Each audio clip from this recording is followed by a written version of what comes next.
Mr. Stone King, you and the defendant worked together for a period of time, and it is your claim that as a result of her defaming you, you lost your job, that she filed a false order of protection against you, that you were forced to get an attorney, was suing her for that defamation and for the attorney's fees. Yes, ma'am. The defendant says that you actually terrorized her after an incident at work. She has a counterclaim for attorney's fees. She was forced to get an attorney when you came with an attorney who she felt was intimidating at the proceeding for the protective order. Anyway, she has a counterclaim. So tell me, where were you and the defendant working, Mr. Stone King, and what were you doing? We were servers, bartenders at a restaurant. And when did you work at the same establishment as the defendant? About the last year leading up into the termination. Okay, I'm listening. Okay, so back in September of last year, I'd had a day shift. Really, the long and the short of it is that I had asked to leave when there was a couple things left to do. You know, I asked if I could leave them for the next person. I had an appointment place to be after my shift that day. I had gotten permission from our manager to go ahead and leave what was left for the next person. Okay.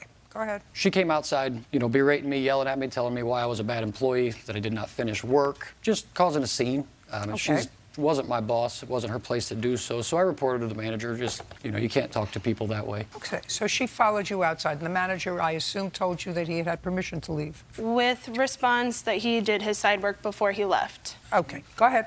Fast forward from there, that was one incident. We'd had a couple little tiffs between there, but then coming October 20th of 2017, she had gone to the manager claiming that I was not doing enough work. He didn't work October 20th. Just say, I'll come to you.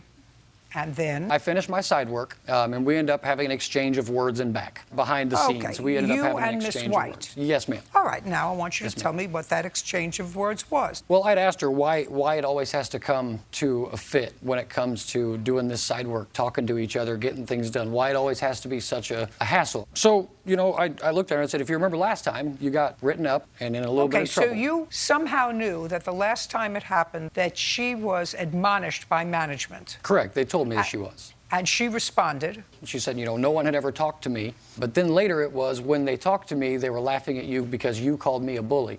So then I had grabbed the manager who was standing there and told him, I said, you know, she seems to think that y'all were laughing because I called her a bully. And he said, that's not what happened, and you guys need to go your own separate ways. Okay. When did you call her a bully? I never did. That's what I don't understand. You know, I'm not believing that.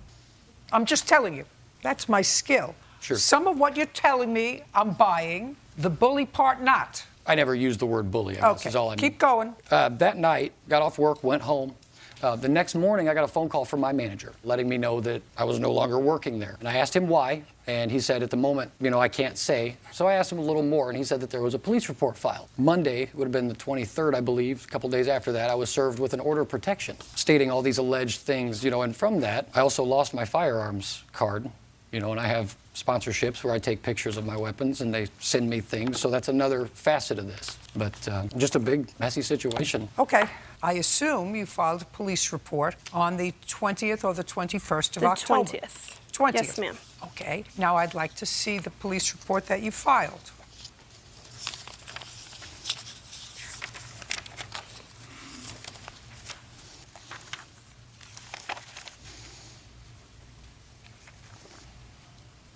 Okay, so this really doesn't say much with the exception of one thing, that you say he followed you home from work that day. Now, you want to tell me about this conversation that you had with him at work before he followed you home? That night at work, every time he would pass me at work, he would say derogatory things to me. Or say things like, have you checked your tires today? Have you checked this? Have you checked this? On the 6th, he had threatened to slash my tires at work when he left work. And so after the 6th, every time we worked together, What part of put your hand down? Do you see how I cut her off when you were telling me your story?